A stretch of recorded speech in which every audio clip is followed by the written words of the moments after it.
Državni vrh bo dan samostojnosti in enotnosti obeležil z osrednjo proslavo, ki bo čez slabo uro v Cankarjevem domu, slavnostni govorec pa premier Robert Golob. Poslance pa je že nagovorila predsednica Državnega zbora Urška Klakočar Zupančič, z ostrim političnim podtonom pa sporočila, da bi se politiki morali zavedati, da volivcev ne gre podcenjevati.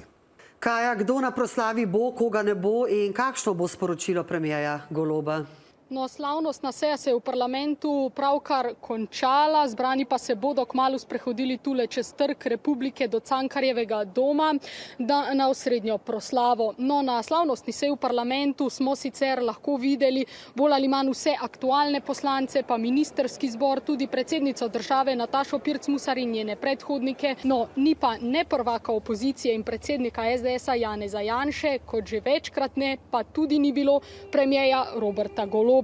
Zakaj? V njegovem kabinetu pravijo, da se pripravlja na govor. Premier v nagovoru ne bo klasično političen, še pravijo v njegovem kabinetu, pač pa oseben z refleksijo, kdo smo kot narod postali in kam želimo iti. No, poudaril pa naj bi tudi sodelovanje, solidarnost in svobodo.